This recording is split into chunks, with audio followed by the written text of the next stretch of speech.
Ce qui m'intéresse, dans la question de la fiction, c'est que pour moi, elle repose énormément dans les modes relationnels qu'entretiennent au plateau les questions de corps, d'espace, de lumière et de son. Donc pour moi, c'est vraiment ça, en fait, de là où part la fiction, finalement. C'est-à-dire, c'est quel imaginaire ça procure de mettre des éléments qui, en général, sont des éléments distincts, alors que chez moi, je les utilise vraiment comme une partition globale et de faire naître, en effet, une fiction à partir de ces rapports, de ces frictions, de ces mises en relais, surtout. L'enjeu, je crois, du projet, avant tout, est de rentrer dans une immersion perceptive et des corps, et de la lumière, et du son. Et à partir de là, de fait, pour moi, on rentre dans un imaginaire qui n'est pas un imaginaire du réel, et donc qui, en général, pour moi, se rapproche de la question du conte. Un corps n'existe pas en tant que tel.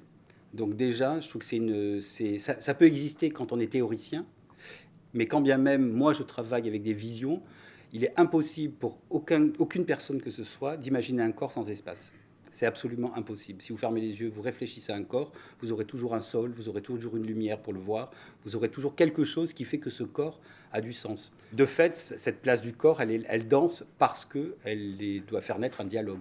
Donc elle est à cette place-là, en fait. C'est-à-dire, pour moi, elle est exactement à la place de la danse. Ou plutôt, à la place de la danse inclus dans un projet chorégraphique.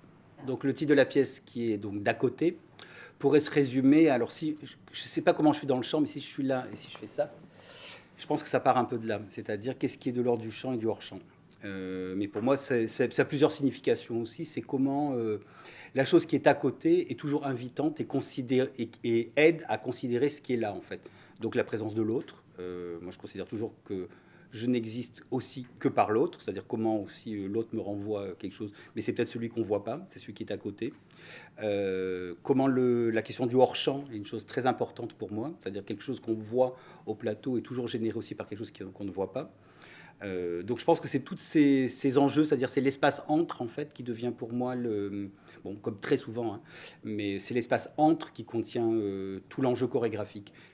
En fait, en général, quand je fais des pièces, je ne me préoccupe pas de la question de qui vient voir la pièce. Ce qui m'importe, et c'est ce que j'adore dans la question du public, c'est que pour moi, c'est l'anonyme absolu qu'on attend depuis le début, quoi. Donc pour moi, c'est une chose comme ça qui n'est pas du tout cadrée. Donc je me suis dit, la prochaine pièce, finalement, la véritable thématique que j'ai au travail, c'est pas de raconter telle ou telle histoire, c'est de me dire, à partir de maintenant, ce que j'ai dans la tête, c'est que dans la salle, j'ai décidé que le public commencerait à partir de 6 ans. Donc qu'est-ce que ça veut dire ?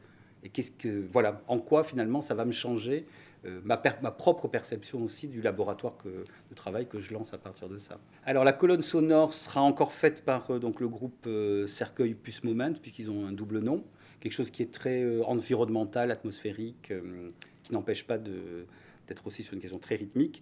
Donc pour l'instant, avec eux, je travaille sur une idée qui serait de partir justement d'une chose très très simple, presque proche du métronome, une espèce de balance comme ça rythmique qui à chaque balance commence à s'amplifier et je dirais presque à créer des organismes, en fait.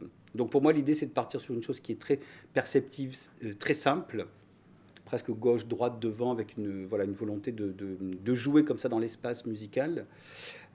Et petit à petit de faire gonfler cette chose-là pour aller peut-être vers une chose beaucoup plus onirique et lyrique, en fait. Donc la scénographie est quasi entièrement terminée. Donc elle se compose en fait de 3 murs qui font 3 mètres par 3, qui sont des murs qui ont une double utilisation, puisque c'est des murs blancs, qui vont pouvoir réceptionner des images, donc comme des écrans, sauf que ces écrans sont donc épais, et à l'intérieur il y a une trame en fait tout en LED, lumière. Donc c'est à la fois des boîtes de lumière et des écrans en fait, donc ils vont être manipulés. Mais on peut envoyer aussi les sources en fait à la fois sur les écrans, mais aussi dans les LED.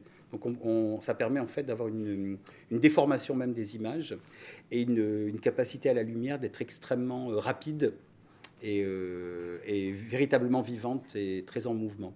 Et donc ça donne, je dirais aussi, un espace qui, moi, me donne envie d'aller quand même vers quelque chose d'un peu de science-fiction.